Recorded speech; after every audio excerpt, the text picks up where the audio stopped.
அனைவருக்கும் வணக்கம். யுஎஸ்ல அஃபிஷியலா summer start ஆயிடுச்சு. ஸோ இந்த வீடியோல அ நம்ம ஜூன் கார்டன் எப்படி இருக்குன்னு பார்க்க போறோம். ஸோ டீட்டெயிலா பார்க்கறதுக்கு முன்னால ஒரு குயிக் ரிவ்யூ. இது என்னோட கார்டன். ஸோ கார்டனில் 2 ரெய்ஸ்டு பெட் இருக்குது. அப்புறம் ஒரு சின்ன பெட் ஒன்று இருக்குது. அப்புறம் கிரவுண்டில் சில செடிகள் போட்டிருக்கோம். ஸோ அதை பற்றி எல்லாம் டீட்டெயிலாக பார்க்கலாம் இந்த வீடியோவில். ஃபர்ஸ்ட் நம்ம போர்ச்சில் இருக்க சில செடிகளை தான் பார்க்க போகிறோம். ஸோ இதுதாங்க ஃபஸ்ட்டு. இது பார்த்தாலே தெரியும், நம்ம ஊர் மணத்தக்காளி கீரை. ஸோ இது இந்த வருஷம் தான் நான் ஃபஸ்ட்டு ட்ரை பண்ணுறேன். ஸோ இது வரலும் நல்லா வளர்ந்துருக்கு. அடுத்து நம்ம பார்க்க போகிறது என்னோடய ஃபேவரட் கருவேப்பிலை. ஸோ இது நேற்று நைட்டு மழை வந்தனால அந்த மேலே தண்ணியெல்லாம் பட்டு பார்க்கவே ரொம்ப அழகாக இருக்குது. ஸோ இதுவுமே நல்லா வந்துட்டுருக்கு. இப்போது அடுத்தது பக்கத்தில் இருக்கிறது வந்து ரோஸ்மெரி. ஸோ இது வந்து அப்படியே இதுமேல் தான் அதை எடுத்து அரைச்சி சாலட்லாம் யூஸ் பண்ணலாம். அதுக்கப்புறம் இது நம்ம ஊர் புதினா. ஸோ யூஎஸில் இந்த கருவேப்பிலை புதினாலாம் தாங்க ரொம்ப காஸ்ட்லி. ஸோ இதை வச்சுருக்கோம். இப்போதைக்கு நல்லா துளுர்ட்டு நல்லா வந்துக்கிட்டு இருக்கு. அடுத்தது இது வந்து என்னோடய ரொம்ப ஃபேவரட் zucchini. ஸோ zucchiniங்கிறது கிட்டத்தட்ட குக்கும்பர் மாதிரியே வரும். நம்ம கத்திரிக்காய் பஜ்ஜி பண்ணுற மாதிரியே zucchini பஜ்ஜியும் பண்ணி சாப்பிட்லாம். ரொம்ப சூப்பராக இருக்கும் டிஃபனுக்கு. அடுத்து நம்ம தக்காளி செடி பார்க்க போகிறோம். இந்த செடி இல்லாமல் எந்த கார்டனும் இருக்காது. ஸோ இது வந்து கெனடியன் ஹேர்லூம் வெரைட்டி. இது நான் கடையிலேருந்து வாங்கிட்டு வந்து அதிலேருந்து அப்படியே புழிஞ்சு விட்டு அதுலேருந்து செடி வளர்த்திட்ருக்கேன். நல்லாவே வந்திருக்கு. இந்த ரெண்டுமே கெனடியன் ஹேர்லூம் வெரைட்டி தான். கீழே நான் வந்து சாம்பிளுக்கு 2 தக்காளி வச்சுருக்கேன். இது நேற்று தான் பறித்தேன். இதை பார்த்தாலே உங்களுக்கு தெரியும், இதோட சைஸ், ஷேப் எல்லாமே ரொம்ப டிஃப்ரெண்ட்டாக இருக்கும் நார்மல் தக்காளியோட. ஸோ எப்படி வருதுன்னு பார்க்கணும். ஸோ இது இல்லாமல் நான் பக்கத்தில் இப்போ காட்டுற செடியும் பார்த்திங்கன்னா ஒரு டிஃப்ரெண்ட் வெரைட்டி. இதுவுமே கடையிலேருந்து வாங்கிட்டு வந்து அதுலேருந்து சீடை புழிஞ்சு விட்டு வளர்த்துறது தான். ஸோ நான் பெரிய செடி இல்லாமல் சில சின்ன செடிகளும் வளர்த்துறேன். இது எதுக்குன்னா சக்ஸஷன் பிளான்டிங். அதாவது ஒரு செடி வளர்ந்து முடிஞ்சு இன்னொரு டொமேட்டோ செடி வளர்ந்தால் ஸோ கண்டினியூஸாக டொமேட்டோ எடுக்கலான்றனால. அடுத்து இது வந்து ஸ்பினாச் யூஸ்வலாக வந்து கீரை, அது சன்னில் வராது சரியா அப்படிங்கிறனால 2 டொமேட்டோ செடிக்கு நடுவில் ஷேடில் வர மாதிரி இப்போ தான் போட்டு வளர்த்திக்கிட்டு இருக்கேன். ஓகே, அடுத்து நம்ம பார்க்க போகிறது மோஸ்ட்டாக எல்லோரோட ஃபேவரட்டாக இருக்கும், பொட்டேட்டோ. ஸோ இதுதான் ஃபஸ்ட்டு இந்த பெட்டு ரெடி பண்ணோன்னு போட்டது. ஆல்மோஸ்ட் ஒரு 90 days ஆக போகுது. ஐ திங்க் இதில் இந்த வீடியோவில் ஒரு சின்னதாக ஒரு பொட்டேட்டோ தெரியுது. ஸோ இன்னும் ஒரு 30 days ஆச்சு. இந்த லீவ்ஸ்லாம் ஃபுல்லாக காஞ்சப்புறம் உள்ளே எடுத்தால் நிறையா பொட்டேட்டோ வரும்னு நினைக்கிறேன். பட் இப்போது ஒரு வீடியோ எடுத்து போடுறேன். நெக்ஸ்ட்டு பார்க்க போகிற 2 செடி என்னென்னா, ஒன்று ப்ராக்கோலி. இது முன்னால் இருக்குது, இது ப்ராக்கோலி. பின்னால் இருக்கிறது வந்து முட்டைகோஸ். ஸோ இதில் ஒன்று என்ன சொல்லணுன்னா, அந்த 2 லீவ்ஸ் பார்த்திங்கன்னா ஓட்டையாக இருக்குல்ல. இது எதனாலன்னா, நான் ஒரு 4-5 days செடியை பார்க்காம விட்டுட்டேன். அப்போ என்ன ஆயிடுச்சுன்னா, இந்த கோஸு, காலிஃப்ளவர் எல்லாம் பார்த்திங்கன்னா ஃபுல்லாக புழு வந்துருச்சு. ஸோ அதை எல்லாம் எடுத்து நீம் ஆயில் ஸ்ப்ரேன்னு ஒன்று யூஸ் பண்ணி ஸ்ப்ரே பண்ணி இப்போ தான் புது லீவ்ஸ் எல்லாம் வளர்ந்துட்டுருக்கு. அடுத்து இது பார்த்தாலே தெரியும், சொல்லவே தேவையில்லை, பீட்ரூட். ஸோ இந்த பர்டிகுலர் வெரைட்டி பேர் வந்து பிளட் பீட்ஸ். ஸோ அதை கலரே பார்த்தாலே தெரியும், நல்லா சிகப்பாக வரும். இது இப்போ தான் வளர்ந்துக்கிட்டு இருக்கு. அடுத்து இது ஒரு டியூன்னே சொல்லலாம். பீட்ரூட்டுக்கு அடுத்து வரிசையாக வர்றது கேரட்டு தானே. ஸோ கேரட்டும் நல்லா வளர்ந்துருக்கு. இதுவுமே இன்னும் ஒரு ஐ திங்க் 1 வீக்கில் எடுத்துடலாம். இந்த வீடியோவில் ஐ திங்க் ஒரே ஒரு கேரட்டு தெரியும்னு நினைக்கிறேன், ஜூம் இன் பண்ணால். ஸோ அதுவும் அங்கே தெரியுது. ஸோ இதுவுமே வந்து ஐ திங்க் நெக்ஸ்ட் வீக் எடுத்தால் அப்படியே டேரெக்டாக சமைச்சிடலான்னு நினைக்கிறேன். அந்தளவுக்கு வளர்ந்துருக்கும். அடுத்தது நம்ம பார்க்க போகிறது வந்து இது வந்து bulb onion. So bulb onion என்னென்னா, ரொம்ப ஃபேவரட் என்னென்னா, நாங்கள் ஃப்ரைட் ரைஸ்க்கு எப்போவுமே இதோட மேலே இருக்க அந்த தலைன்னு சொல்லுவாங்கள்ல, அதை எடுத்து போடுவோம். அது ஃப்ரெஷ்ஷாக எடுத்து போடுறப்போ ரொம்ப வாசனையாக சூப்பராக இருக்கும் ஃப்ரைட் ரைஸ்க்கு. ஓகே, அடுத்தது வந்து கார்ன். ஸோ இது இப்போ தாங்க ஃபஸ்ட்டு ட்ரை பண்ணுறேன். இது வந்து ட்ரையல் பேசிஸ் தான், ஏன்னா கார்ன் ரொம்ப பெருசாக வரும். பட் ட்ரை பண்ணலாமே அப்படின்னு சொல்லிட்டு கொஞ்சம் தூவி விட்ருக்கேன். பட் அதில் பார்த்தாலே தெரியும் நிறையா முளை வந்திருக்கு. ஸோ அது எப்படி வருதுன்னு அடுத்த வீடியோவில் சொல்கிறேன். அப்புறம் இதெல்லாம் பார்த்திங்கன்னா மேரிகோல்டு ஃப்ளவர்ஸ்.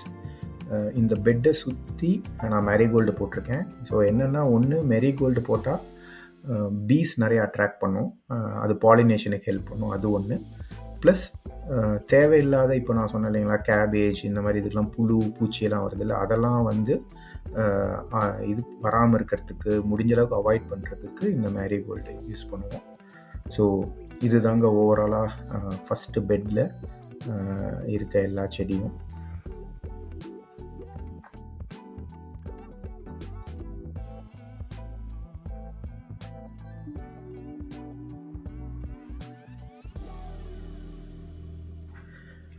ஓகே, அடுத்து நம்ம பார்க்குறது செகண்ட் பெட்டு.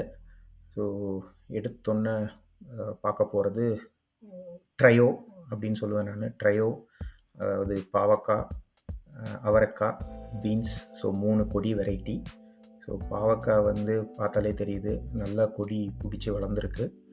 இதெல்லாம் கொடி வளர்கிறதுக்காக அந்த ட்ரெல்லிஸ் வச்சுருக்கேன். இது அவரைக்காய், இதுவுமே வந்து நல்லா பிடிச்சி வர ஆரம்பிச்சிருக்கு.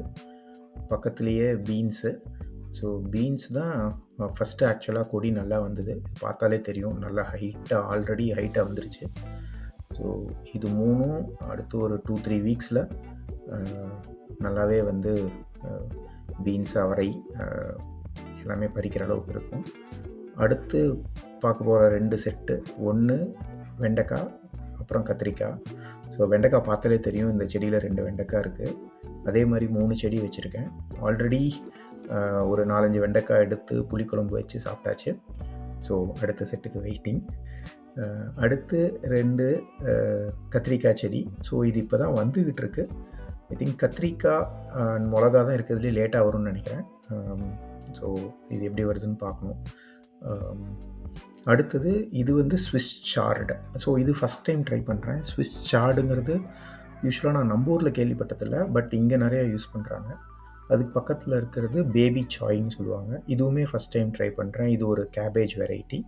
ஸோ போத் அந்த ஸ்விஸ் சார்ட், இது பேபி சாய் ரெண்டுமே சாலடுக்கு யூஸ் பண்ணலாம். அடுத்து இது வந்து குடமிளகா. இது வந்து இப்போ தான் வந்து பார்த்தா தெரியும், எல்லாம் அந்த முளை வந்திருக்கு. ஸோ குடமிளகா ஒன்று தான் வச்சுருக்கேன், ஏன்னா நம்ம குடமிளகா அதிகமாக யூஸ் பண்ண மாட்டோங்கிறனால ஒரு செடியே போதும் அப்படின்னு. இது வந்து சின்ன சின்ன செடியாக நீங்கள் பார்க்குறீங்களா, இது வந்து நம்ம ஊர் பச்சை மிளகா. ஸோ இதுவுமே விதையை தூவி விட்டு அதுலேருந்து டைரெக்டாக வந்தது தான். ஸோ இதுவுமே இப்போ சம்மர் ஆரம்பிச்சிட்டனால மடமடன்னு வளரும்னு நினைக்கிறேன். ஓகே, இது ரெண்டும் வந்து ஐ திங்க் அகெயின் நிறையா பேரோட ஃபேவரட், காலிஃப்ளவர். ஸோ 2 செடி போட்டிருக்கேன். இது இப்போ தான் நல்லா வர ஆரம்பிச்சிருக்கு லாஸ்ட் 1 வீக்காக.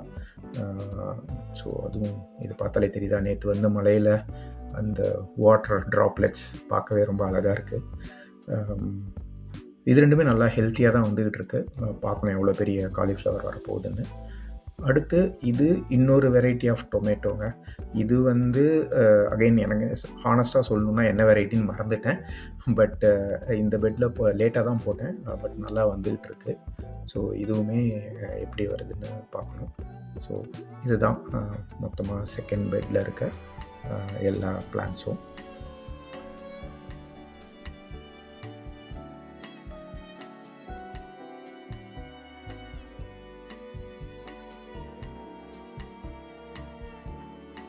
அடுத்து பார்க்க போகிறது வந்து ஒரு சின்ன பெட்டு. இது போன வருஷம் வாங்கி வச்சோம். 4 கால் இருந்தது, கொஞ்சம் ஹைட்டாக. பட் அங்கேருந்து மூவ் பண்ணும்போது கால் உடஞ்சிட்டனால இது சரி, இதை வேஸ்ட் பண்ணக்கூடாதுன்னு சொல்லி ஒரு சைடில் வச்சு செடியை வளர்த்துட்ருக்கோம். ஸோ இதில் ஒரு டொமேட்டோ செடி, அப்புறம் பீஸ் இதில் தான் வளர்ந்தது. ஸோ நிறைய எடுத்து சமைச்சாச்சு. அதுக்கப்புறம் இது பார்த்திங்கன்னா லெட்யூஸ், கொஞ்சம் ஷேட் இருக்கனால லெட்யூஸ் வந்துக்கிட்டு இருக்கு. அதுக்கப்புறம் இதே பெட்டில் தான் கொத்தமல்லியும் வளர்த்துட்ருந்தோம். இப்போது கொஞ்சம் ஹீட் வந்தனால கொத்தமல்லி வளர்க்குறதில்ல. ஸோ இந்த பெட் வந்து சும்மா வேஸ்ட் பண்ணக்கூடாது, முடிஞ்ச அளவுக்கு இந்த ஸ்பேஸை யூஸ் பண்ணணும்னு இதை யூஸ் பண்ணிருக்கோம். ஸோ அடுத்தது பார்த்திங்கன்னா ஃப்ரூட் செக்ஷன். ஸோ இந்த 2 கண்டெய்னர் நான் ஆல்ரெடி ப்ளூபெர்ரி எப்படி க்ரோ பண்ணுறதுங்கிற வீடியோவில் காட்டின கண்டெய்னர்ஸ் தான். ஸோ இதில் நிறையா இப்போ கொஞ்சம் பழம் வந்து பழுத்துருக்கு. இந்த வீடியோ இப்போ காட்டுறனால இந்த செடியெல்லாம் வந்து ஓப்பனில் வச்சுருக்கேன். ஏன்னா இந்த பழம் நமக்கு பிடிக்கிற மாதிரியே பேர்ட்ஸுக்கு ரொம்ப பிடிக்கும். அதனால் அதை வந்து பிச்சிருதுங்கிறனால இந்த பிளாக் கிளாத் வச்சு இந்த 2 ப்ளூபெர்ரி கண்டெய்னரையும் எப்பவும் மூடி தான் வச்சுருப்பேன். இதுவுமே ப்ளூபெர்ரி தான். இது இந்த இயர் தான் புதுசாக வாங்கினோம். இதுக்கப்புறம் தான் இதை கண்டெய்னரில் மாற்றணும். பக்கத்தில் காட்டுற 2ம் வந்து ராஸ்பெர்ரி. ஸோ ராஸ்பெர்ரி பழம் வந்து ஆல்ரெடி நான் ஒரு 20-30 பழம் பறித்து சாப்பிட்டாச்சு.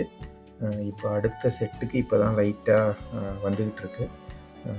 அதுக்கப்புறம் இது வந்து செரி. ஸோ இது லீவ்ஸ் நல்லா வந்திருக்கு, பட் இன்னும் செரி பழம் வர ஆரம்பிக்கல. ஸோ ஐ திங்க் 1 or 2 monthஸில் இதுலேயும் பழம் வரும்னு நினைக்கிறேன். ஸோ இதுதான் நம்மளோட ஃப்ரூட் செக்ஷன். அப்புறம் ஃபைனலாக நான் சொன்னேன்ல, இது கிரவுண்டில் போட்டிருக்கோம். இது பார்த்தாலே தெரியும், நம்ம குக்கும்பர் செடி ஒரு 4 செடி போட்டிருக்கேன். ஸோ இப்போ வெயில் வந்தோடனே இது லாஸ்ட்டு 1 வீக்கில் நல்லா வளர்ந்துருக்கு. இன்னும் வெள்ளரிக்காய் வர ஆரம்பிக்கலை, பூ வந்திருக்கு, பட் இதுக்கப்புறம் ஃபாஸ்ட்டாக வளர்ந்துடும். இது வந்து முடக்கத்தான் கீரை.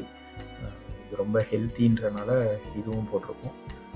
அப்புறம் பக்கத்தில் கடைசியாக பார்க்குறது வந்து நம்ம ஊரில் இருக்கிற மாதிரி ஒயிட் ரேடிஷ் நீட்டமாக வரும். ஸோ அந்த செடி. ஸோ இது வந்து ட்ரெலிஸ் வச்சு இந்த குக்கும்பர் கீரையெல்லாம் கொடியாக வர மாதிரி வச்சுருக்கோம். இது தாங்க நம்மளோட கார்டன் ஆஸ் ஆஃப் டுடே.